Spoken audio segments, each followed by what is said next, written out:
Hello, I am incredibly excited to be joined today by my colleagues, Dr. Shadron Gil, the provost, and Dr. Anastasia Lin, who lead so many things here at the University of North Georgia today to talk about leadership. So Anastasia, when you think about leadership in 2024, what comes to mind? Well, the world has a lot of fairly large and tractable problems right now, and we need students who are graduating from colleges eager to take on these challenges.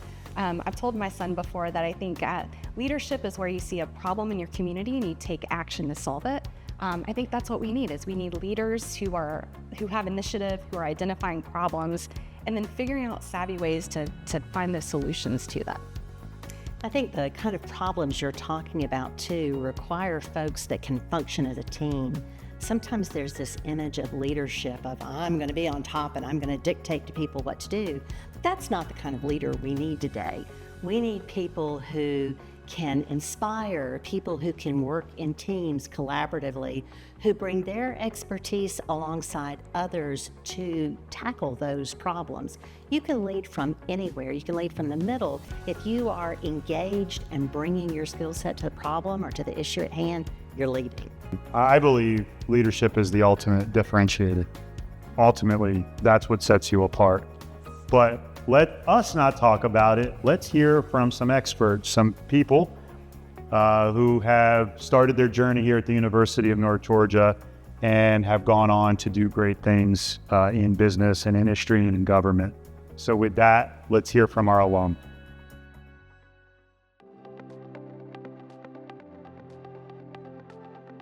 The simplest definition for me is a leader that is somebody that people want to follow.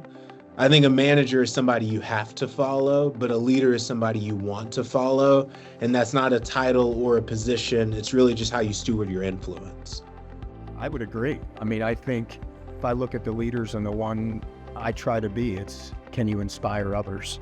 And those that can inspire generally are those that can lead. When you want to be a part of that team or work for somebody, it's because they're super inspirational.